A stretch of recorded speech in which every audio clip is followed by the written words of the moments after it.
தேவனுடைய நாமம் மகிமைப்படுவதாக. கிறிஸ்துவுக்குள் பிரியமானவர்களே, தேவன் அருளிய அப்பம் நிச்சயம் மூலமாக உங்களோடு தொடர்பு கொள்வதிலும் இந்த மகிழ்ச்சி அடைகிறோம். இன்றைக்கும் இந்த நாளிலும் தேவன் நமக்கு கொடுக்கிற வார்த்தை எபேசியர் 2ஆம் அதிகாரம் 10ஆம் வசனம். ஏனெனில் நற்கிரியைகளை செய்கிறதற்கு நாம் கிறிஸ்து இயேசுக்குள் சிருஷ்டிக்கப்பட்டு தேவனுடைய செய்கையாக இருக்கிறோம். அவைகளில் நாம் நடக்கும்படி அவர் முன்னதாக அவைகளை ஆயத்தம் பண்ணி இருக்கிறார். ஹல்லேலூயா.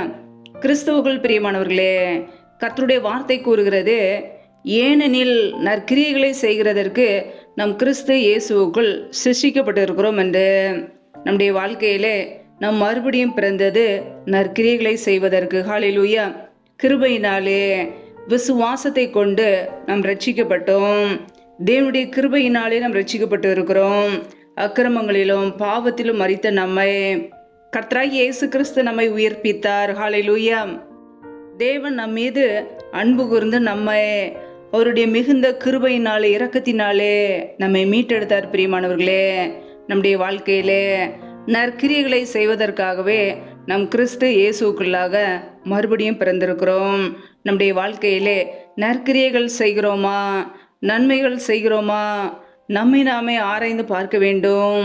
நமக்குள்ளே அன்பின் கனி வெளிப்பட வேண்டும். உன்னை போல் பிறனியும் நேசி என்றார். அந்த வார்த்தைக்கு கீழ்ப்படியே நாம் அழைக்கப்பட்டிருக்கிறோம். நற்கிரியைகளை செய்யும்போது, நன்மைகளை செய்யும்போது நம் தேவனுடைய பிள்ளைகளாக இருக்கிறோம். கிறிஸ்துவுக்குள் நாம் புது சிருஷ்டியாக இருக்கிறோம். ஹல்லேலூயா. நம்முடைய வாழ்க்கையிலே ஒவ்வொரு நாளும் நற்கிரியைகளை செய்கிறோமா, நன்மைகளை செய்கிறோமா என்பதை ஆராய்ந்து பார்ப்போம். வேதம் சொல்கிறது, வைராக்கியமும் விரோதமும் எங்கே உண்டோ அங்கே கலகம் சகல துர்ச்செய்கைகளும் உண்டு என்று வசனம் சொல்கிறது. ஒரு மனிதனுடைய வாழ்க்கையிலே வைராக்கியங்கள் இருக்கும்போது, விரோதங்கள் இருக்கும்போது அங்கே சகல துர்ச்செய்கைகளும் அங்கே இருக்கும். நம்முடைய வாழ்க்கையிலே நம் வைராக்கியத்தோடு, விரோதத்தோடு, பகையோடு வாழாதபடிக்கு அன்பு கூற நாம் அழைக்கப்பட்டு இருக்கிறோம். ஹல்லேலூயா. வேதம் சொல்கிறது, உன் இடத்திலே அன்பு கூறுகிறது போல பிறனிடத்தில் அன்பு கூறுவாயாக என்கிற வேத வாக்கியம் சொல்லுகிற ராஜரீக பிரமாணத்தை நீங்கள் நிறைவேற்றினால் நன்மை செய்வீர்கள் என்று. பிரியமானவர்களே, நம்முடைய வாழ்க்கையிலே கர்த்தருடைய கற்பனைக்கு நாம் கீழ்ப்படி அழைக்கப்பட்டு இருக்கிறோம். உன்னிடத்திலே அன்பு கூறுகிறது போல பிறனிடத்திலே அன்பு கூறு என்கிறார். அந்த பிரமாணத்தை நிறைவேற்றும் போது நம்முடைய வாழ்க்கையிலே நம் நன்மை செய்கிறோம். நம்முடைய வாழ்க்கையிலே மற்றவர்களுக்கு விரோதமாய் தீங்கு செய்யாமல் இருக்கிறோமா, நன்மை செய்கிறோமா, மற்றவர்களுக்காக ஜெபிக்கிறோமா, ஏழைகளுக்கு உதவி செய்கிறோமா, தான தர்மங்கள் செய்கிறோமா, நம்மை நாமே ஆராய்ந்து பார்க்க வேண்டும். நம் கிறிஸ்து இயேசுக்குள்ளாக மறுபடியும் பிறந்தது நன்மை செய்ய. நம் ரட்சிக்கப்பட்டதன் நோக்கம் நன்மை செய்ய. கிருபையினாலே விசுவாசத்தை கொண்டு ரட்சிக்கப்பட்டீர்கள். இது உங்களால் உண்டானதல்ல, இது தேவனுடைய ஈவு. பிரியமானவர்களே, நாம் பெருமை பாராட்ட ஒன்றுமில்லை. கிருபையினாலே விசுவாசத்தை கொண்டு ரட்சிக்கப்பட்டு இருக்கிறோம். எதற்காக ரட்சிக்கப்பட்டு இருக்கிறோம்? நற்கிரியைகளை செய்வதற்கு மாத்திரமே, நன்மை செய்வதற்கு மாத்திரமே, மற்றவர்களுக்கு உதவி செய்ய மாத்திரமே. நம்முடைய வாழ்க்கையிலே நற்கிரியைகளை செய்கிற கனி நமக்குள்ளே இருக்கிறதா? அன்பு கூறுகிறோமா, மற்றவர்களை நேசிக்கிறோமா, மன்னிக்கிறோமா, மற்றவர்களுக்கு உதவி செய்கிறோமா, மற்றவர்கள் மீது பொறாமைப்படாமல் இருக்கிறோமா? நம்மை நாமே ஆராய்ந்து பார்க்க வேண்டும். ஹல்லேலூயா. நமக்குள்ளே மாம்சத்தின் கிரியைகள் செயல்படக்கூடாது. ஆவியினாலே நடத்தப்படுகிறவர்களாக இருக்க வேண்டும். பரிசுத்த ஆவியானவர் நமக்குள்ளே இருக்கிறார். பிரியமானவர்களே, நம்மை பரிசுத்த வழியிலே நடத்துகிறார். நற்கிரியைகளை செய்ய நமக்கு கற்றுக் கொடுக்கிறார். சத்தியத்தை நமக்கு போதிக்கிறார். ஒவ்வொரு நாளும் அவருடைய வார்த்தைக்கு கீழ்ப்படிந்து அன்பு கூறும்போது, ஆவிக்குரிய கனிகளை கொடுக்கும்போது, மிகுந்த கனிகளை கொடுக்கும்போது நம் தேவனுடைய பிள்ளைகளாய் இருக்கிறோம். ஏனெனில் நற்கிரியைகளை செய்வதற்காகவே நம் கிறிஸ்து இயேசுக்குள்ளாக சிருஷ்டிக்கப்பட்டு இருக்கிறோம். பிரியமானவர்களே, ஒவ்வொரு நாளும் இயேசு கிறிஸ்துவுக்குள் நிலைத்திருப்போம். அவருடைய அன்பிலே நிலைத்திருப்போம். அவருடைய வார்த்தையிலே நிலைத்திருப்போம். தேவனுக்கு பிரியமில்லாத காரியங்களை விட்டுவிட்டு நம்முடைய வாழ்க்கையிலே தேவ சித்தத்தை செய்கிறவர்களாய் மாறுவோம். கர்த்தர் நம்மோடு கூட இருந்து நம்மை வழி நடத்துவார். ஹல்லேலூயா. கர்த்தர் தாமே உங்களை ஆசீர்வதிப்பாராக. ஆமேன். நம்மை நாமே தேவ சமூகத்திலே தாழ்த்தி அர்ப்பணித்து ஜெபிப்போம். ஜெபம். எங்களை அதிகமாய் நேசிக்கிற எங்கள் அன்பின் பரலோக தகப்பனே, மை துதிக்கிறோம், ஸ்தோத்தரிக்கிறோம் அப்பா. இந்த இரவு வேலைக்காக உம்மை துதிக்கிறோம், ஸ்தோத்திரிக்கிறோம். ஒவ்வொரு நாளும் கண்ணின்மணி போல எங்களை பாதுகாத்து கிருபையோடு ஜீவனோடு சுகத்தோடு பலத்தோடு எங்களை வைத்திருக்கிறீரே, நன்றியப்பா. நல்லவரே மெய் துதிக்கிறோம், வல்லவரே மெய் துதிக்கிறோம், மகிமை உள்ளவரே மெய் துதிக்கிறோம். நேற்றும் இன்றும் என்றும் மாறாத எங்கள் அன்பு நேசரே மெய் துதிக்கிறோம், துதிக்கிறோம். ஜீவாதிபதி ஆனவரே மெய் துதிக்கிறோம். எங்களுக்காக ஜீவனையே கொடுத்தீரே மெய் துதிக்கிறோம் அப்பா. ஒவ்வொரு நாளும் எங்களுடைய தேவைகளை சந்திக்கிறீரே, நன்றி. இணைந்திருக்கிற ஒவ்வொரு பிள்ளைகளையும் ஆசீர்வதிங்க, பாதுகாத்து கொள்ளுங்க.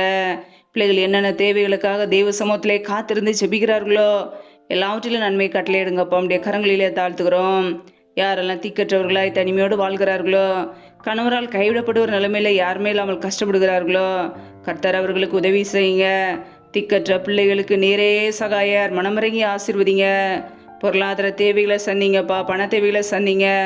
சூழ்நிலைகளை எல்லாம் சாதமாய் மாற்றி கொடுங்க, ஆசீர்வதிங்க, பலப்படுத்துங்க. யாரெல்லாம் கர்ப்பத்தின் கனிக்காக ஜெபிக்கிறார்களோ என் தேவன் அந்த குடும்பங்களை ஆசீர்வதிங்கப்பா. பிள்ளைகள் கர்த்தரால் ஒரு சுதந்திரம், கர்ப்பத்தின் கனி அவரால் கிடைக்கும் பலன் என்று வேதத்தில் நாங்கள் வாசிக்கிறோம். என் தேவன் ஆசீர்வதிங்க. கர்ப்பத்தின் கனி தடைகள் எல்லாம் இயேசு கிறிஸ்துவின் நாமத்தினால இப்பொழுதே நீங்கி போகட்டும். ரீபா கபரா ஷாகரா கதுனி கரதரபலா ரியா கபரா சாந்தா ரதன ஹதுரபா. தடைகள் விலகுவதாக இயேசு கிறிஸ்துவின் நாமத்தினாலே. ரீபா கேரே ஷேக்கியல்லா ரா தட்ட தரபா. ஆவியானவரே நம்முடைய சமுத்திரை தாழ்த்துகிறோம். எந்தெந்த குடும்பங்களிலெல்லாம் கணவன் மனைவிக்கிடையே பிரிவினையோடு பிரச்சனையோடு வாழ்கிறார்களோ, குடும்பத்தில் நிம்மதி இல்லாமல் சமாதானம் இல்லாமல் கஷ்டப்படுகிறார்களோ, கர்த்தர் அந்த குடும்பங்களை சந்திங்கப்பா. சிலுவையில் சிந்திய ரத்தத்தினாலே எங்களுக்கு சமாதானத்தை உண்டாக்கியவர். ஒவ்வொரு குடும்பத்திலும் தெய்வீக சமாதானம் ஆளுகை செய்யட்டும், நன்மையினால் நிரப்புங்கப்பா. யாரெல்லாம் கடன் பிரச்சனையிலே உபத்திரவத்திலே கண்ணீரோடு வாழ்கிறார்களோ, நிம்மதி இல்லாமல் கஷ்டப்படுகிறார்களோ, ஏன் வாழ வேண்டும் என்று யோசிக்கிறார்களோ, கர்த்தர் அந்த குடும்பங்களை சந்திங்க. பிள்ளைகள் வாழ்க்கையில் உள்ள கடன் பிரச்சனையை நீக்கி ஆசீர்வதிங்க. தரித்திர நிலைமைகள் வறுமைகள் எல்லாம் இயேசு கிறிஸ்துவின் நாமத்தினால நீங்கி போகட்டும். பிள்ளைகளை கடன் கொடுக்கிறவர்களாக மாற்றுங்கப்பா.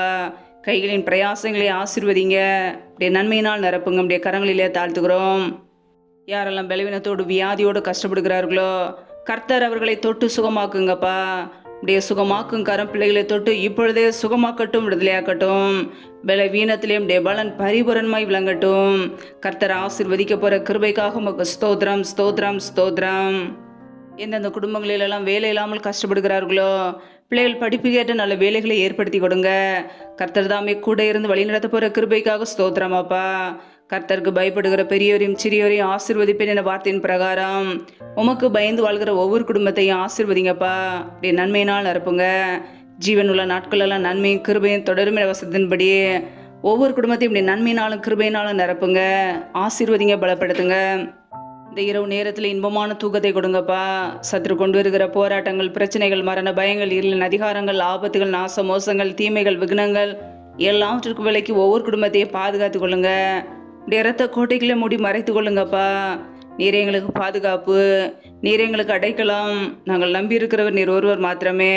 உம்முடைய சமூகத்திலே தாழ்த்தி அர்ப்பணித்து ஜெபிக்கிறோம். இணைந்திருக்கிற ஒவ்வொரு பிள்ளைகளையும் ஆசீர்வதிங்க. இணைந்திருக்கிற ஒவ்வொரு குடும்பங்களையும் அளவில்லாமல் ஆசீர்வதிங்கப்பா. உடைய கரங்களிலே தாழ்த்தி ஜெபிக்கிறோம். எல்லா துதி கன மகிமை எல்லாம் ஒருவருக்கே செலுத்துகிறோம். இயேசு கிறிஸ்துவின் மூலம் ஜெபிக்கிறோம், ஜீவனுள்ள நல்ல பிதாவே, ஆமேன். கர்த்தர் தாமே உங்களையும் உங்கள் குடும்பங்களையும் ஆசீர்வதிப்பாராக. ஆமேன். Thanks for watching. Please subscribe our channel. Click the like and share. Click the bell. God bless you.